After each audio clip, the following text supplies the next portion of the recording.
kami kembali lagi di Kompas Petang dan kami masih berbicara soal apa benar ada kaitan antara Organisasi Papua Merdeka atau OPM di balik kelompok teroris KKB. Sudah bergabung bersama kami Kepala Badan Intelijen dan Keamanan atau Kaba Intel Kampolri, Komjen Paulus Waterpauw, dan masih bergabung pula mantan Menteri Luar Negeri OPM, Nick Messet. Saya ke Pak Paulus, apa kabar Pak Paulus? Selamat sore. Mbak Friska, selamat sore. Ya, Pak Nick Messet, selamat sore. Selamat sore, Pak Paul. Sore, Pak Paulus. Jadi kalau kita lihat untuk pengejaran KKB ini membuahkan sejumlah hasil. TNI Polri melalui Satgas Nemangkawi sudah menguasai beberapa titik yang dikuasai KKB sebelumnya. Boleh diceritakan kepada kami, Pak, update dari pengejaran ini, kabar baik dari pengejaran ini? Ya, prinsipnya itu kan kelompok, mereka hanya berkelompok yang memang sudah diidentifikasi siapa-siapa aktornya, siapa-siapa pengikutnya, termasuk yang kelompok militannya, gitu ya. Iya. Jadi artinya tinggal bagaimana kesatuan-kesatuan tindak yang memang sudah disiapkan organisasinya oleh tugas kita yang melakukan upaya-upaya sedemikian rupa. Tetapi saya lihat memang belakangan ini keterpaduannya sangat baik sehingga bisa mendapatkan hasil yang sedemikian baik. Begitu. Iya. Di segmen sebelumnya tadi saya sempat bertanya ke Pak Nick apakah ada kaitannya antara OPM dengan KKB. Kalau Pak Nick melihat nampaknya ada garis misi yang berbeda apa yang dilakukan OPM dengan KKB. Kalau dari Pak Paulus membacanya seperti apa? Ya kan sebelum stigma atau label ya yang diberikan kepada organisasi Papua Merdeka itu kan memang sudah sejak mereka melakukan upaya-upaya untuk menolak ada berbagainya upaya-upaya integrasi yang dilakukan ketika tahun 60-an, 63, 69 sampai dengan sekarang gitu ya. Yang mereka Mani itu organisasi Papua Merdeka. Tapi ketika upaya penegakan hukum yang dilakukan oleh kami ketika saat ini ya pasca reformasi terutama itu kan sudah buat dalam bukan narasi tapi label yang memang legalitas yang memang menyatakan bahwa mereka itu adalah hanya berkelompok dan melakukan kriminal yang bersenjata. Jadi yang kita singkat sebagai KKB itu. Tapi hari ini memang perkembangan tindakan mereka itu memang sudah sangat sedemikian liar ya, brutal orang bilang ya. Karena sebagaimana pedoman yang kita juga sama-sama pahami bahwa ketika mereka berkonflik dengan seseorang atau para pihak itu kan pihak itu saja yang mereka hadapi gitu. Tapi belakangan ini kan artinya sudah bergeser dari pattern mereka begitu ya. Betul. Nah, inilah mungkin akhirnya membuat pemerintah juga akan mengambil sikap tegas untuk memberikan sebuah peningkatan level ya dari organisasi yang tingkat itu dan dalam bahasan kriminal murni menjadi kelompok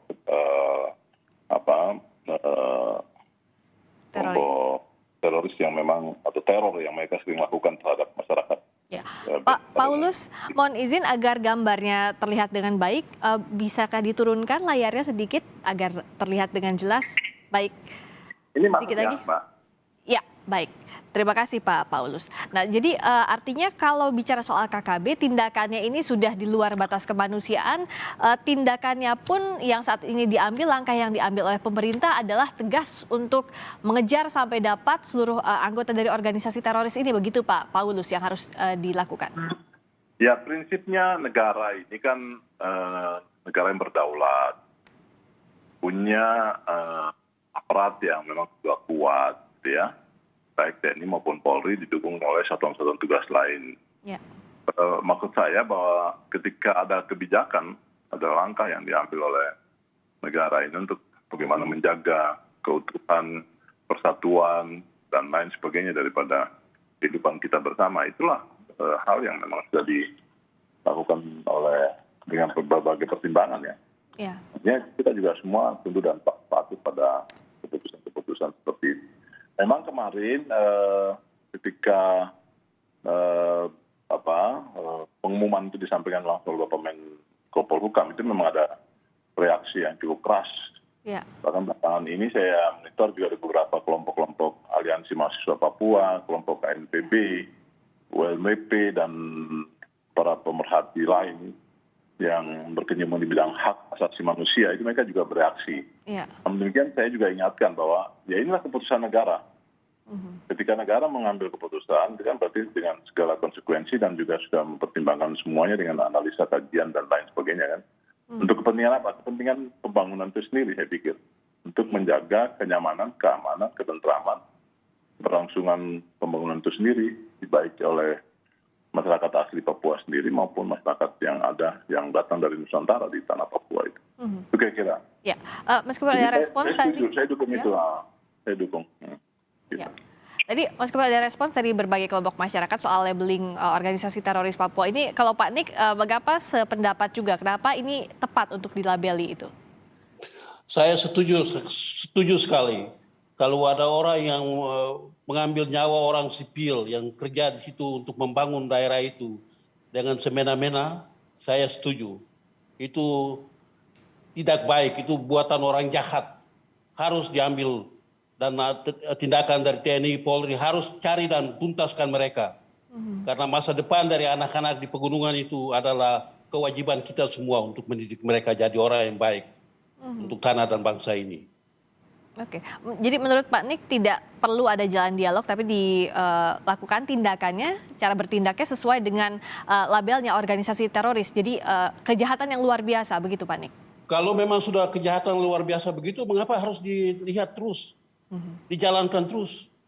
Harus diambil tindakan oleh tentara atau TNI dan Polri. Tangkap orang-orang itu. Ini meresahkan orang-orang yang di kampung untuk cari makan. Ke sana mereka ditangkap oleh KKB, dibunuh. Ini tidak baik. Harus ambil tindakan yang tegas. Saya setuju sekali. Saya setuju. Asal saja TNI dan Polri juga harus pilih. Jangan sampai label semua orang Papua yang di pedalaman itu teroris. Itu saja. Baik, Pak Paulus juga melihatnya sejauh ini apa yang dilakukan oleh Satgas Nemangkawi sudah tepat sasaran semua. Jadi yang memang jadi target adalah KKB dengan keselamatan warga sipil jadi utama, begitu ya Pak Paulus? Ya, saya pikir itu satuan tugas yang kita percayakan ya. Nah, waktu saya jadi Kapolda juga diamanatkan oleh pimpinan bahwa saya sebagai pengendali, Pangdam sebagai wakil pengendali ketika itu. Untuk mengkolaborasi antara satuan tugas yang berasal dari satuan-satuan khusus yang datang dari luar Papua dengan kami yang ada di Papua. Bagaimana mensinergikan, mengkomunikasikan, menghubungkan para pihak, itu para tokoh masyarakat formal maupun informal, itu sama-sama kita bertanggung jawab agar bisa menangani para pelaku kekerasan bersenjata ketika itu. Cuma belakangan ini kan ya mereka sudah sangat-sangat luar biasa saya lihat. Jadi mungkin dalam pikiran saya mereka juga mengikuti tren perkembangan di beberapa negara lainnya dengan melakukan upaya-upaya intimidasi kekerasan yang begitu terstruktur ya, yang kita kategorikan sebagai langkah-langkah tindakan teror begitu. Itu Mbak. Nah jadi ini saya sepakat dengan Pak Misut tadi, Pak Nik Mesut, bahwa itu hanya label kepada kelompok, tidak untuk orang Papua. Ya. Nah, itulah yang perlu kita bahas bersama dengan para ahli atau para pakar lain tentang hal-hal seperti ini. Oke, jadi labelnya untuk orang yang melakukan tindakan teror itu hanya untuk kelompok itu saja, begitu ya yang harus ditekankan Pak Paulus. Berikutnya kalau dari Pak Nik, apa yang memang harus dilakukan sekarang? Para pihak untuk bersinergi memberantas kelompok kriminal bersenjata ini yang meresahkan warga di sana, tidak hanya ke aparat, bahkan tadi juga menyasar warga-warga sipil yang tidak berdosa.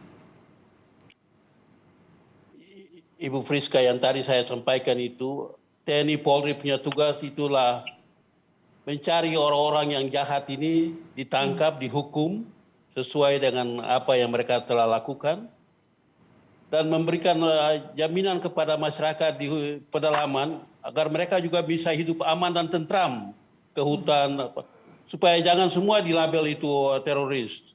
Betul. Kasihan orang-orang di sana. Itu orang-orang Papua yang sama dengan saya saja. Iya. Tapi ya karena mereka ini apa punya pendirian lain dan tidak tahu apa-apa, mereka ikut-ikutan. Dari itu sampai kebanyakan yang ikut-ikutan itu yang jadi sasaran dari TNI dan Polri. Tapi kalau sudah ada label untuk orang-orang KKB ini atau teroris ini, ya tangkap mereka lah. Mengapa mesti jalankan mereka main-main di hutan itu? Tangkap dan hukum. Dan Pak Nik yakin bahwa tidak ada pihak manapun termasuk negara luar yang akan mendukung ini seperti yang tadi disampaikan di awal penegasan ya Pak Nik ya? Siapa negara luar mau dukung teroris di Papua? 18 negara saja di Pasifik. Sekarang saya kemarin baru bicara dengan Perdana Menteri Vanuatu. Dia bilang tidak ada teroris di sini. Saya tidak dukung teroris. Saya tidak dukung Benny Wenda kalau dia bikin teroris. Tidak. To stop. Dan ini satu pernyataan dan resmi. Jadi jangan orang-orang pikir bahwa bikin teroris di tanah Papua itu untuk menggalang semua. Tidak ada. There's no place for terrorists in Indonesia, especially in Papua. That's my standpoint. Thank you. Terima kasih Pak Nik. Kalau dari Pak Paulus, saat ini bagaimana agar seluruh pihak bersinergi sama-sama menuntaskan masalah ini? Tentu Pak Paulus sebelumnya dari Kapolda Papua tahu betul apa yang jadi tantangan di sana. Jadi tantangan dan solusinya apa yang bisa dilakukan bersama Pak Paulus? Ya, yang pertama begini Mbak ya, saya melihat perkembangan KKB ini, katakan 10 tahun belakangan ini ya, itu aktivitas kegiatan mereka itu sangat brutal gitu ya, sangat sadisme ya, atau sadis gitu ya, yang mana terhadap anggota kita itu otomatis ya itu dampak akibat daripada sebuah namanya perlawanan mereka terhadap kita, pasti ada risiko untuk anggota kita. Yeah. Tapi juga kepada masyarakat sipil dan lain-lain ya, fasilitas umum dan lain sebagainya. Itu yang menurut saya ini sudah membuat kelompok mereka itu, kalau saya istilahkan, sudah tidak taat ajas terhadap konflik yang mereka sering ciptakan. Yeah. Saya umpamakan begini Mbak, artinya kan kalau yang saya pahami ya, di Papua itu terutama saudara kita yang berasal di dataran tinggi ya, itu selalu akan melakukan konflik dengan orang yang memang mereka tidak sukai, satu, yang mereka benci, yang mereka dendam. Itu adalah latar belakang ceritanya. Jadi dalam kehidupan tradisi mereka seperti itu. Artinya mereka taat ajas. Jika mereka berhadapan dengan satu kelompok, dan kelompok itu saja yang mereka hadapi gitu. Tidak lagi keluar dari pattern itu, dari tujuan itu. Nah, namun demikian belakangan ini kan kita tahu sendiri kan sudah sedemikian lebar ya. Pada siapa saja yang mereka misalkan usaha, pedagang, guru, tenaga yang lain, itu mereka lakukan semau mereka begitu dengan cara-cara yang sangat sadis gitu. Nah itulah yang saya pikir tidak masuk akal dalam. Artinya tindakannya harus tegas begitu ya. Terima kasih banyak Pak Paulus atas waktunya, Kabak Intel Kampolri, Komjen Paulus Waterpau. Terima kasih banyak juga Pak Nik Meset, mantan Menteri Luar Negeri Organisasi Papua Merdeka sudah bergabung di Kompas Petang. Selamat sore Pak Paulus, Pak Nik. Terima kasih, selamat sore. Terima kasih.